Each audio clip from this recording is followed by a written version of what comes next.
hablando mucho acerca de la santidad, de la perfección. Hoy vamos a hablar del segundo aspecto de la perfección y es el tema perfeccionando a los santos.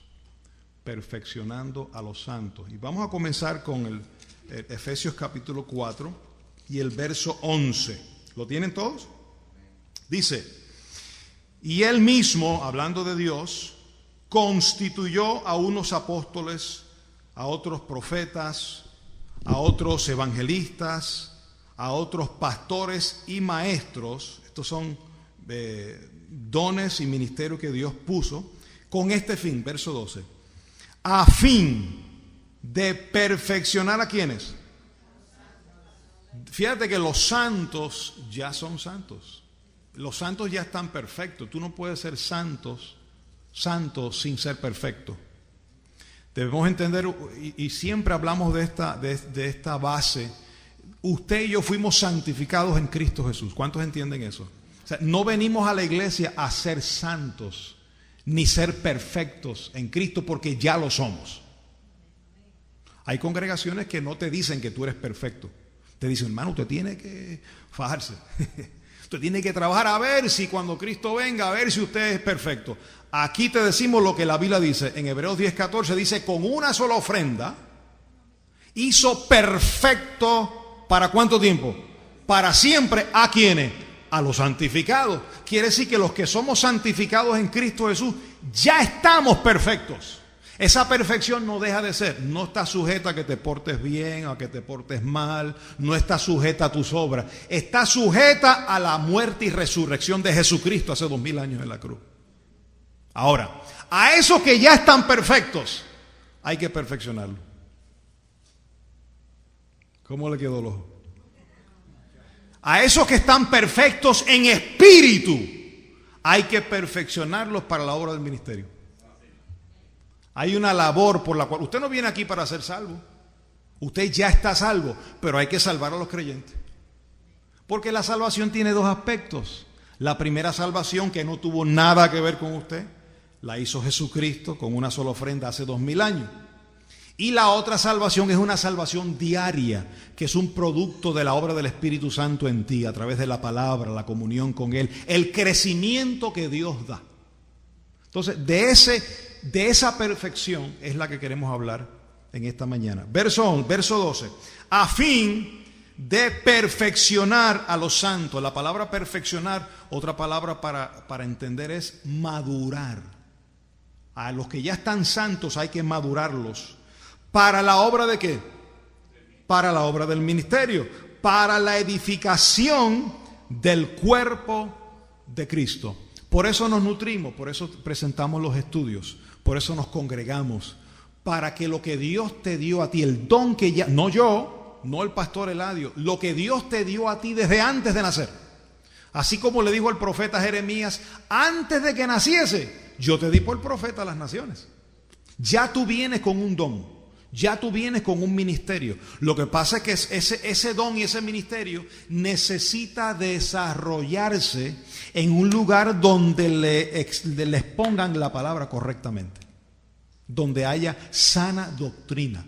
Donde tú puedas crecer, edificar, para lo que ya está en ti se manifieste y sea de bendición para otros. Todo lo que tú vivas, Dios lo va a usar para que puedas bendecir a otros y ayudar a otros con esa experiencia que has tenido. Fíjate, así trabaja el cuerpo. Somos el cuerpo de Jesucristo. Ahora, vamos a segunda carta a Timoteo, del apóstol Pablo a Timoteo, capítulo 3, y veamos la recomendación paulina a Timoteo. Mira cómo dice el verso 14, segunda carta a Timoteo 3:14. ¿Lo tienen? ¿Lo tienen? 3:14. Pero persiste tú, le dice Pablo a Timoteo, persiste tú en lo que has aprendido y te ¿qué? Y te persuadiste sabiendo de quién lo has aprendido. Muchos pastores interpretan este verso diciendo, bueno, lo aprendió de Pablo. Es cierto, Pablo le enseñó algunas cosas, varias cosas, pero no todo Timoteo lo aprendió de Pablo. ¿Usted sabía eso? No todo Timoteo lo aprendió de Pablo. Mira cómo dice el próximo verso. ¿Cuál es el contexto? Dice que desde ¿qué? Desde la niñez has sabido ¿qué? Las Sagradas Escrituras. Quiere decir que el apóstol Pablo le enseñó el misterio del Evangelio, pero también Timoteo había conocido ¿desde qué? Desde la niñez las Sagradas Escrituras. Y si tú vas a segunda carta a Timoteo, ahí mismo en el capítulo 1, ese no está en el estudio, pero lo puedes añadir. Segunda carta a Timoteo, capítulo 1, verso 5. ¿Lo tienen? Dice, trayendo a la memoria la fe no fingida que hay en ti, la que habitó primero ¿en quién? En tu abuela Loida y en tu ¿qué? Madre Eunice, y estoy seguro que en ti también. Quiere decir que Timoteo tenía dos figuras importantes en su vida que le enseñaron las Escrituras. ¿Que fue quién? Su madre, su abuela y su mamá. Su madre, su abuela Loida y su madre Eunice. Si vamos a Hechos 16, este tampoco está, pero lo puedes añadir. Hechos 16 y el verso 1. Hechos 16:1. ¿Lo tiene? Dice, después llegó a Derbe y a Listra, y he aquí había allí cierto discípulo llamado ¿qué? Timoteo, hijo de una mujer judía ¿qué? ¿Quién era? ¿Cómo se llamaba la mamá de Timoteo? Eunice. ¿Y cómo la llama aquí? Una mujer judía creyente, pero de padre griego.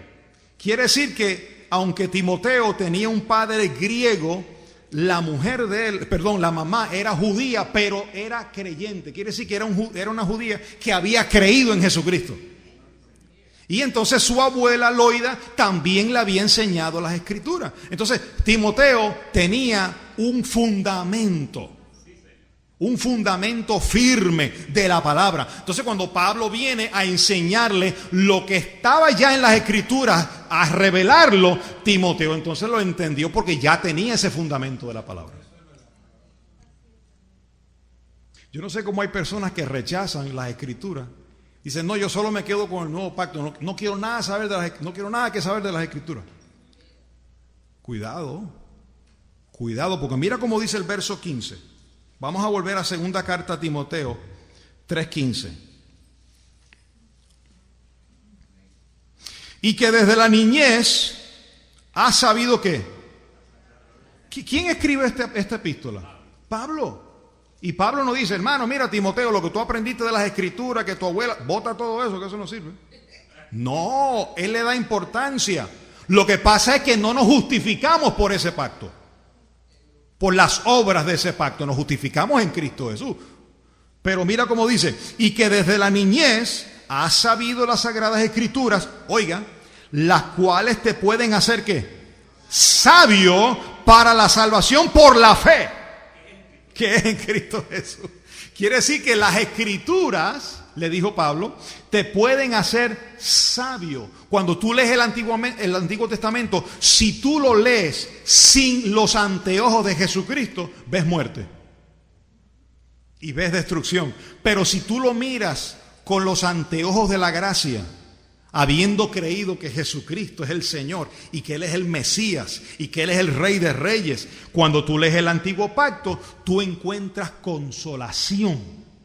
Por eso Pablo dijo a los corintios, les dijo, a través, estas cosas se escribieron, las cosas que sucedieron antes en el Antiguo Testamento, se escribieron para nuestra consolación, para que aprendamos de la desobediencia de ellos. Entonces, me da pena escuchar ministros, porque yo fui uno de esos ministros, que decía, no, yo me quedo con 14 epístolas. No quiero saber nada del antiguo pacto, no quiero saber nada de las palabras de Jesús, solo 14 epístolas, pero nos limitamos. El mismo Pablo le dijo a Timoteo, tú has sabido, has crecido, te ha hecho sabio las Escrituras, porque ahí, mire, todo lo que el apóstol Pablo predicó, ¿usted sabía que eso ya estaba profetizado en el antiguo pacto? El que te diga a ti que Pablo vino a traer algo nuevo inventado, te está mintiendo. Busca Romanos 1. Esto es, vamos a verlo, tampoco está en el estudio. Romanos 1, verso 1. ¿Lo tienen? Pablo, siervo de Jesucristo, llamado a ser ¿qué? Apóstol apartado para el Evangelio. ¿Estamos claros en eso? Que Pablo fue apartado para el Evangelio, ¿verdad que sí? Ahora dice, el Evangelio que él había prometido antes, ¿por quiénes? Por sus profetas, ¿dónde? Quiere decir que el evangelio que Pablo trajo, que se le reveló, ya estaba prometido y profetizado a través de los profetas en el Antiguo Testamento, en las Sagradas Escrituras. Entonces Pablo no descartó. Por eso es que cuando Pablo hablaba, oiga, los bereanos iban a la casa a investigar si esas cosas que eran así. ¿Y dónde investigaban? En las Escrituras. En el Pentateuco, en los Salmos, ahí investigaban a ver si Pablo estaba en línea con lo que ya Dios había dicho y prometido. Mire, si usted lee allá en Timoteo, va a encontrar en un momento donde Pablo le dice a Timoteo, oye, y acuérdate si me puedes mandar los libros y el pergamino que dejé. Diga pergamino. ¿Qué es un pergamino para usted? Donde escribieron, un documento donde se escribió, un pergamino era un rollo, pero se hacía de la piel de animales o de la cabra, ¿sí? Y ahí escribían. Luego se inventó el papiro que vino a través de los árboles, ¿no? El papel, pero primero era un pergamino y ahí se escribían la ira que los profetas escribían. Y Moisés y todo eso. Entonces, cuando Pablo dice, se me quedó los libros y el pergamino, es que Pablo también estudiaba. Es más, Pablo fue criado a los pies ¿de quién? De Gamaliel. Y cuando se les revela el evangelio de la gracia a través de Jesucristo, todo ese bagaje de información que él tenía del antiguo pacto tomó vida. Por eso un pastor que le diga a usted, no, yo solo aquí predico el nuevo pacto, yo no toco nada del Antiguo Testamento, está errando al blanco.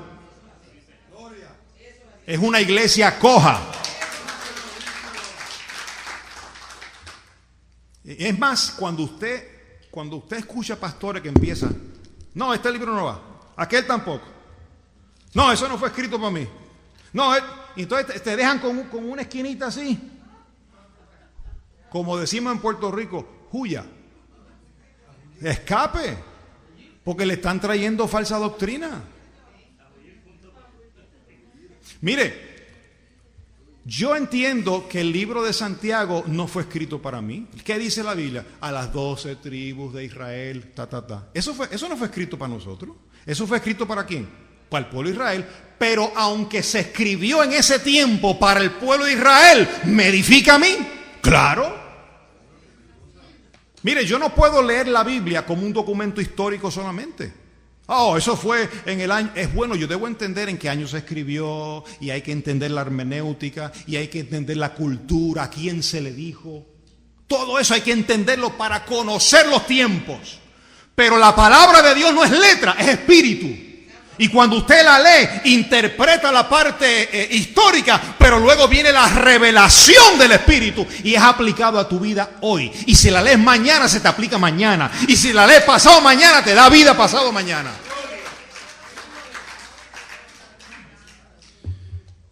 Pablo no me escribió. Mira, aún las epístolas de Pablo no fueron para mí.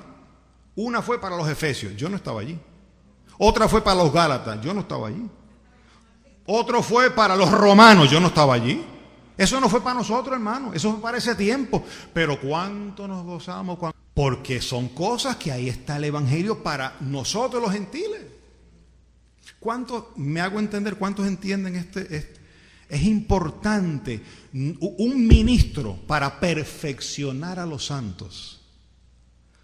Es necesario que entiendan cómo la palabra se divide, pero tampoco tú no puedes. Tú tienes que entender que hay un antiguo pacto y un nuevo pacto, pero el hecho de que haya un antiguo pacto, tú no vas a dejar de leer el antiguo pacto para conocer las cosas que sucedieron allí, porque aprendemos de los errores que ellos hicieron.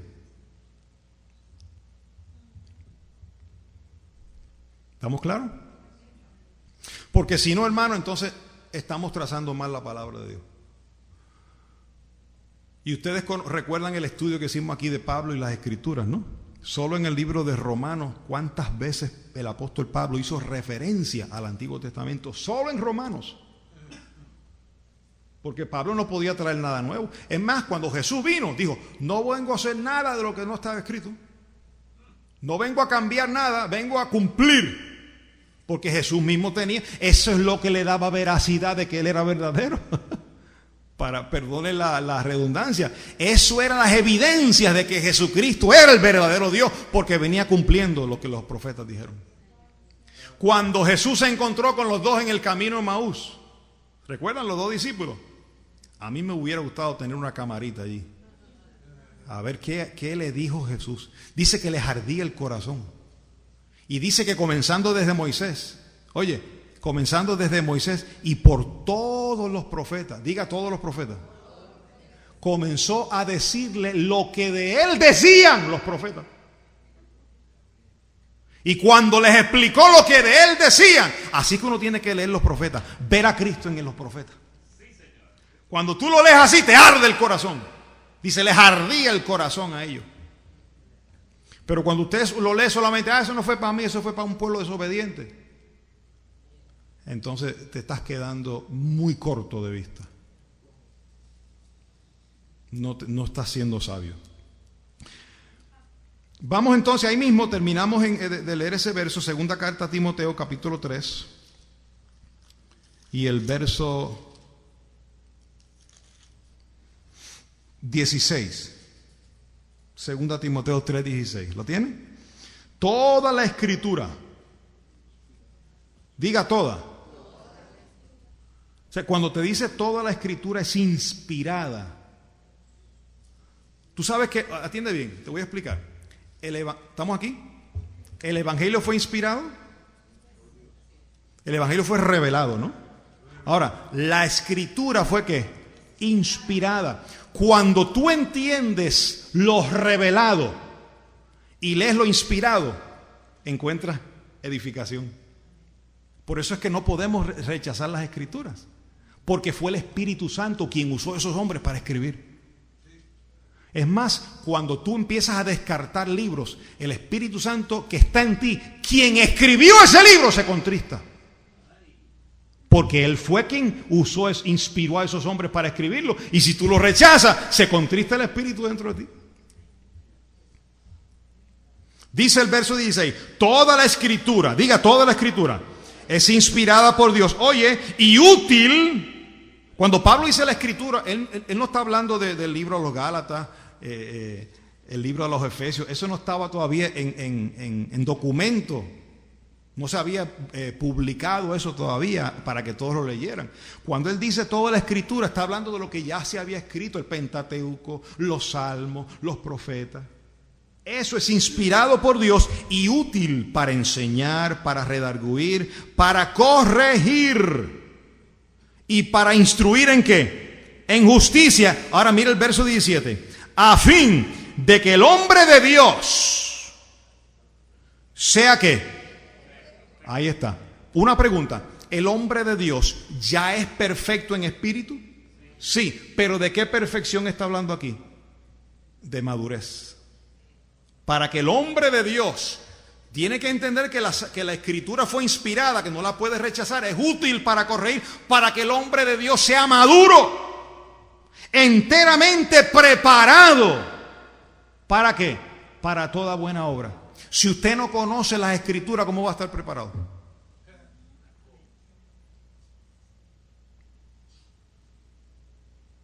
Yo sé que este tema va a picar. Le va a doler a algunos porque hay una apatía. Cuando yo encuentro ministros con apatía con el Antiguo Testamento, me da dolor. ¿Sabe por qué me da dolor? Porque yo fui uno de esos apáticos.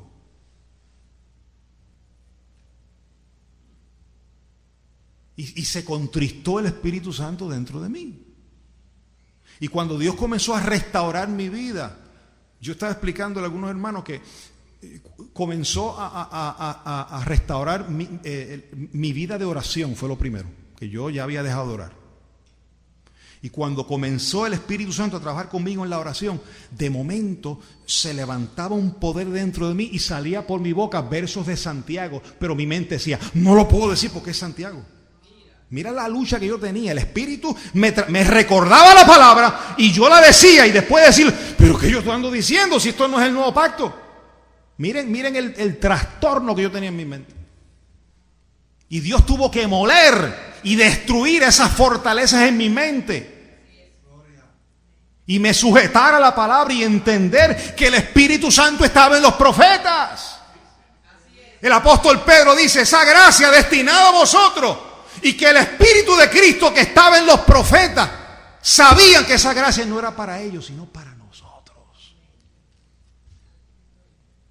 Entonces ahí Dios comenzó a quebrarme. Dice, no me rechaces la palabra. Y empecé otra vez a leer allá, Jueces, Éxodo, Isaías, los Salmos. Mire, hermano, un día que usted se levante bien atribulado, por el lado izquierdo de la cama, léete los Salmos y va a ver cómo se te endereza la vida. Vas a sentir consolación.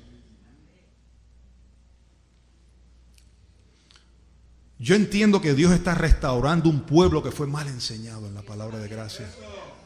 Pero solo aquel que es humilde de corazón, que ame la verdad sobre todas las cosas, que ame a Jesucristo más que todas las cosas y que no busque lo suyo, sino que busque lo que es de Cristo, podrá aceptar esta palabra y recibirla en su corazón.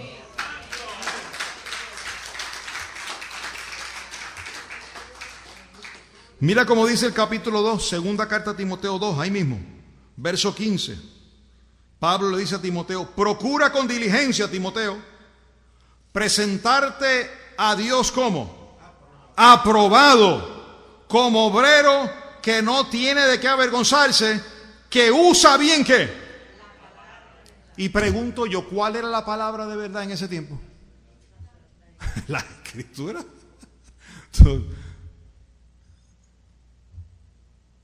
Él mismo te dijo que te hacen sabio para la salvación que es por la fe en Cristo. Pablo dijo a Timoteo, como obrero que no tiene de qué avergonzarse, que usa bien la palabra. Yo estuve leyendo otras traducciones, que expone correctamente la palabra, que la traza bien.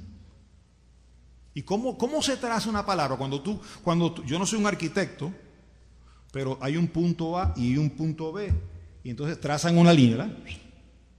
Para saber qué medida hay de un lado a otro. Y la trazan y después la miden. Pues cuando tú trazas con un verso en el Nuevo Testamento, tú buscas el otro punto en el Viejo y trazas la línea. Dice, eso está cuadrado. Eso está bien hecho. Y después le metes otro cuadrado. Espérate, Jesús también dijo lo mismo. ¡Ra! Y lo mide. Y espérate, que el apóstol Juan dijo lo mismo. ¡Ra! Y lo mides ahí. Y Pedro dijo lo mismo. ¡Ra! El mismo espíritu.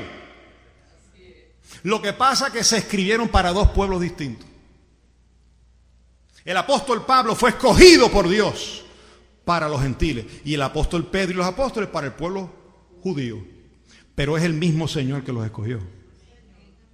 Porque Pablo dijo, el mismo que actuó en mí, actuó en Pedro. Ah, pastor, pues yo no acepto nada que venga solo Pablo. No leo nada de Pedro ni de los apóstoles. Pues te está quedando cojo, mi hermano. Porque el mismo que actuó en Pedro, que actuó en Pablo, actuó en Pedro. Es verdad que ellos le escribieron a los judíos, yo no soy judío, pero que mucho podemos aprender de lo que le escribió a los judíos. Claro.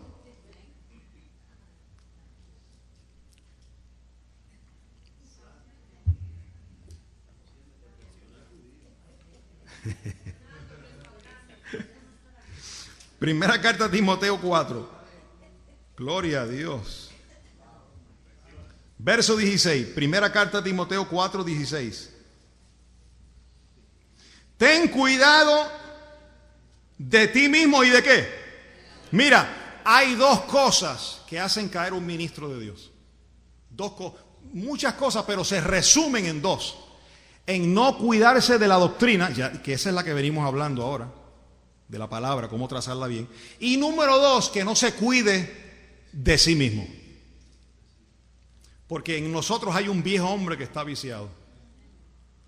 Y si usted hace un recuento de los ministerios que han caído y de los ministros que penosamente han sido eliminados de la carrera, o es por la doctrina, o es porque en sus vidas personales no hubo dominio propio y no se cuidaron de sí mismos, de su proceder, de su andar. Entonces Pablo le dice a Timoteo, cuídate, mira cómo dice el verso 16, ten cuidado de ti mismo y de la doctrina. Oye, persiste. No solo le dice cuídate, dice persiste en cuidarte. Pues haciendo esto, te salvarás a ti y a los que te oyen. Te salvas tú y salvas a la congregación. Te salvas tú y salvas a los de tu casa. Y salvas a los de tu trabajo, y salvas a tus vecinos, los que están contigo, tu prójimo, a quien tú le ministras la palabra. Cuando abandonamos la oración y la vida y la comunión íntima con el Espíritu Santo, dejamos la carne a expensas. No nos cuidamos. Jesús dijo, velad y orad para que no entréis ¿en qué? En tentación. La tentación te va a llegar. Pero si tú estás en oración, si tú estás velando, cuando viene la tentación no encuentra cabida en usted. Pero no es por usted, es porque el Espíritu es quien les da fuerza. Porque por el Espíritu hacemos morir las obras de la carne. Pero si usted no se alimenta espiritualmente, eso es otra cosa, que hay ministros apáticos a la oración. Yo no sé cómo pueden ministrar sin orar. Ah, no, es que yo me conozco el pacto de arriba abajo. ¿Y de qué te vale conocer la letra del pacto si el Espíritu que está en ti no te da las palabras dadas del Espíritu? La letra mata, mas el Espíritu vivifica. Cuando usted no tiene comunión íntima con el Espíritu Santo, empiezas a medrar la palabra. Oye, empiezas a medrar la palabra y el Espíritu te dice, habla sobre el pecado. Habla sobre la carne, habla del adulterio. Y te dicen, no me atrevo porque tengo 2 o 3 aquí que me siembran mucho y si les digo eso se me van. No tiene el denuedo porque no anda en la oración del Espíritu. Anda agradando su propio vientre. Pero los que buscan la gloria de Dios, los que anhelan la santidad que es del Espíritu, hablan lo que es conforme a la palabra, gústele a quien le guste.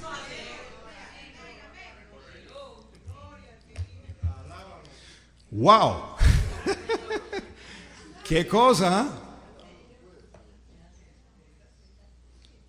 Yo no necesito orar, pastor. Yo me conozco el pacto. Tengo el pacto aquí, la tengo metido aquí, entre ceja y ceja. Bueno, trata de vencer la carne con el conocimiento. Pablo no dice que por el conocimiento haces morir las obras de la carne. Es por el Espíritu. Tu carne, tú no vas a parar carne con carne.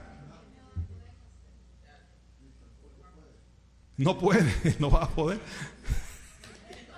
Te van a comer vivo, hermano. Tu propia carne te va a comer vivo. Yo oro que Dios levante un avivamiento en los ministros de gracia, en los ministerios de gracia, que se humillen al Señor. Yo entiendo que el mismo Espíritu que está trabajando con nosotros está trabajando con otros pastores de gracia. Esa es la unidad del Espíritu. Porque tenemos funciones distintas, pero estamos sujetos al mismo Espíritu. Y tenemos que ser obedientes al Espíritu Santo. Ahora, mira primera carta a los Corintios, capítulo 9, y el verso 24. Primera a los Corintios 9, 24. ¿No sabéis que los que corren en el estadio, todos a la verdad corren? Pero uno solo se lleva ¿qué? El premio. Esto no es salvación. Está hablando aquí de recompensas. Ese es el tribunal de Cristo. No salvación, porque tú no obtienes el premio, no es por obras la salvación. Pero si tú peleas correctamente, tú obtienes un premio, obtienes una recompensa. Dice, corred de tal manera que lo obtengáis. Y entonces el apóstol Pablo empieza a explicar la forma en que debe luchar. Dice, todo aquel que lucha, de todo ¿qué? Mire, con eso nada más, Cuando dice de todo se abstiene, ¿tú sabes cuántas cosas tú quisieras hacer para satisfacer tu carne?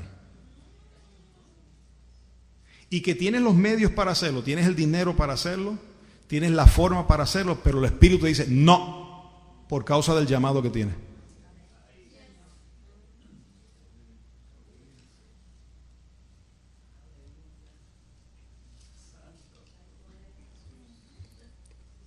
Aquí fue donde muchos nos descuidamos. No, llegué a la gracia y ahora me satisfago a mí porque soy libre. Y tú no sabes que al ser libre del pecado te haces esclavo de Cristo.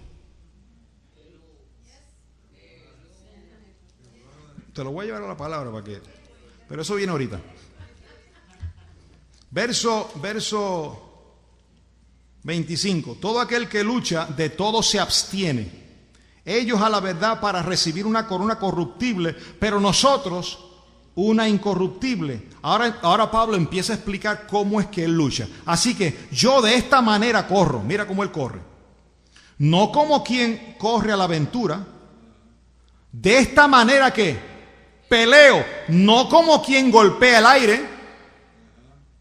Pablo no tiraba golpes al aire. Tú has visto gente que dice, es que el diablo me tentó. El demonio de adulterio me tentó. Entonces empieza a tirar, reprendo espíritu de demonio de adulterio. Reprendo espíritu de... Eso es tirar golpes al aire. Pablo dijo, yo no tiro golpes al aire, el problema está en mi carne. Golpeo mi cuerpo y lo pongo en servidumbre. Si tú tiras golpes al aire, ¿tú has visto un boxeador tirando golpes al aire? Al tercer round está cansado porque está tirando y no llega a donde tiene que llegar. El problema no está en los aires, ni el problema es tu hermano. Cada uno llevará su propia carga. El problema son nuestra propia carne que está viciada. Este viejo hombre que está viciado. Y por más que venga a la iglesia, esa tendencia va a estar dentro de ti.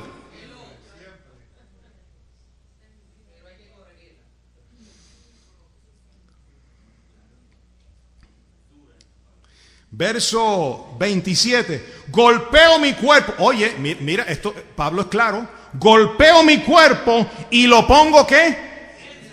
En servidumbre.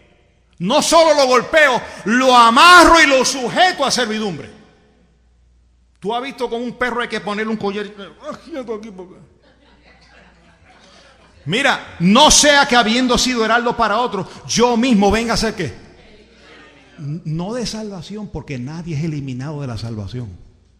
Tú sabes que una vez tú eres salvo, tú no puedes ser eliminado de la salvación eterna. Pero, hello, ¿estamos claros en esto? Esto es básico. O sea, la salvación no se pierde porque no fue ni por tus obras ni por tu perfección. Fue por la perfección de uno, de Jesucristo. Ahora, de esa salvación nadie te quita, pero de esta carrera puedes ser eliminado. Tú puedes tener un ministerio poderoso, pero si tú no te cuidas de ti mismo y de la doctrina y no golpeas tu cuerpo y lo pones en servidumbre, aunque hayas sido heraldo para otro, puedes ser eliminado de la carrera. Yo bendigo el nombre de Jesucristo que tuvo misericordia de nosotros. Que nos tuvo por fiel poniéndonos en el ministerio.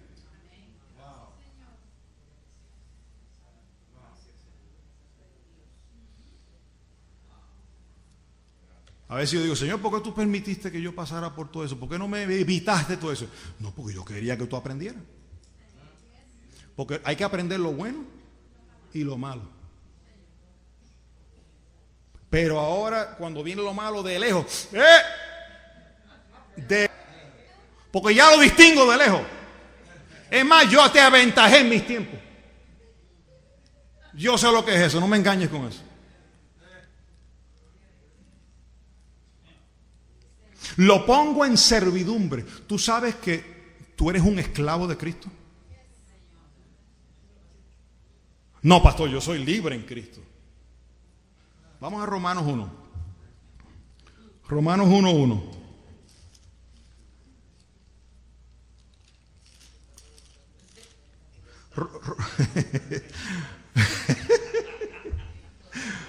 Romanos 1:1. Mira, Pablo, ¿siervo de quién? Ah, no, pastor, eso de siervo no va en este pacto. ¿Cómo? Si usted no es siervo de Jesucristo, entonces usted es siervo de usted mismo. Mira Romanos 6, ahí mismo, Romanos 6. Romanos 6 y el verso 16. Eso no estaba en la hoja, pero síganme. Romanos 6, 16. ¿Lo tienen? ¿No sabéis que si os sometéis a alguien como esclavos para obedecerle, sois esclavos de aquel a quien obedecéis? Sea del pecado para muerte o sea de la obediencia para justicia. Dice el verso 18, verso 17, perdón, seguimos con el 17. Pero gracias a Dios que aunque erais esclavos de ¿qué? Del pecado, habéis obedecido de corazón aquella forma de doctrina a la cual fuisteis entregados. Oye, verso 18, y libertados del pecado, vinisteis a ser siervos de ¿qué? Dígale que está lo suyo, yo soy un siervo de la justicia. Diga, yo soy siervo de Jesucristo.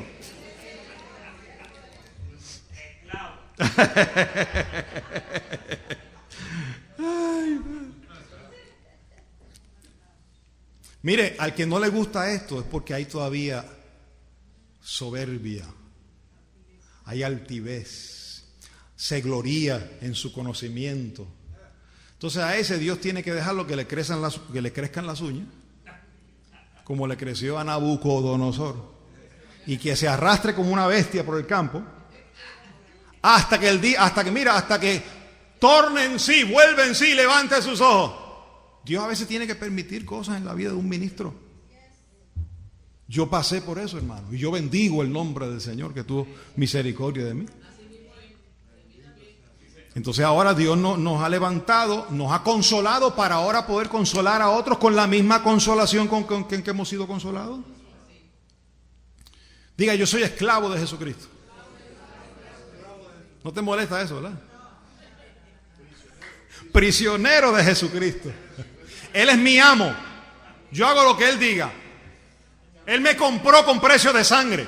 Llevo su nombre, llevo su santidad, llevo su espíritu, su naturaleza. Llevo su cubierta, llevo su voluntad en mí, hago lo que Él dice. Es un esclavo. Me está apretando Moisés. Oye, está bueno eso en su muerte. Qué tremendo. Vamos a terminar con Primera de Pedro.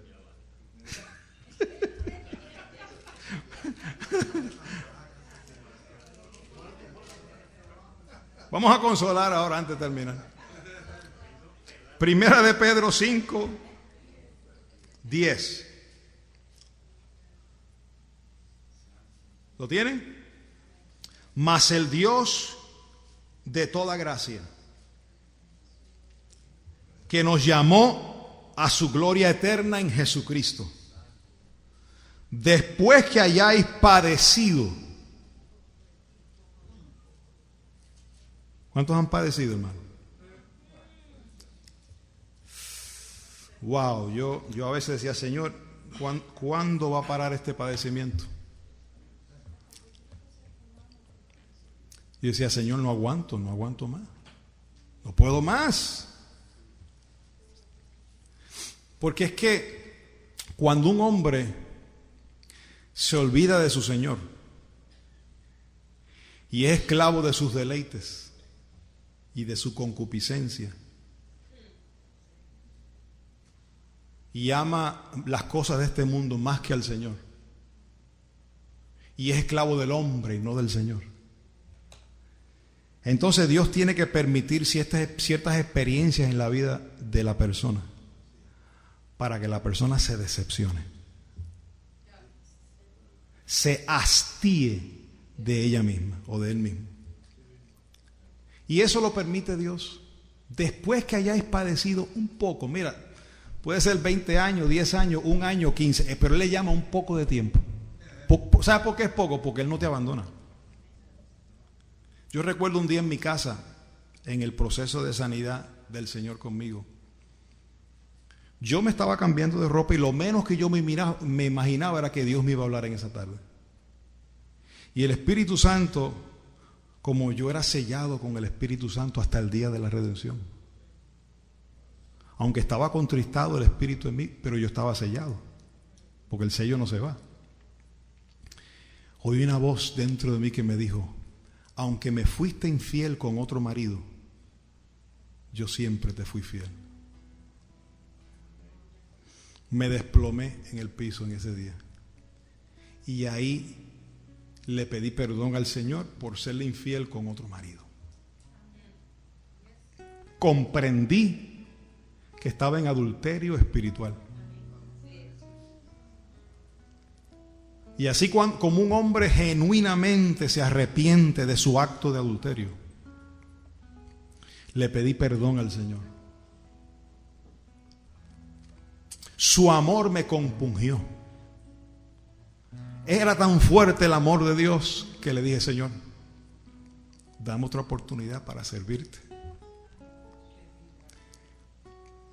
Y Él tuvo paciencia conmigo y me fue tallando, y después en otro momento me dijo, yo estaba fregando y me dijo: te voy a enseñar a obedecerme a mí antes que a los hombres.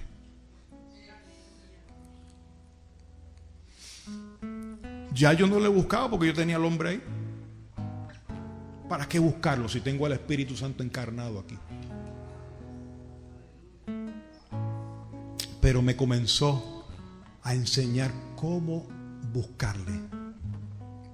Me llevó allá, porque eso de buscar, eso no iba. ¿Cómo que buscar? Ya yo lo encontré. Pero me llevó allá en Hebreos capítulo 11, verso 6, que me dice: Él es galardonador. Nuevo pacto. Él es galardonador de los que le buscan. Ay, Señor, yo quiero ser galardonado. Y ahí poco a poco empezó Dios a tallarme. Y todavía no ha terminado conmigo. Ni contigo tampoco. Después que hayáis padecido un poco de tiempo. Mira qué lindo. Él mismo. Él no usa a otro. Él mismo os perfeccione. Ahí está, te madura. Él mismo os perfeccione, os afirme, fortalezca y establezca. A Él sea la gloria y el imperio por los siglos de los siglos. Amén.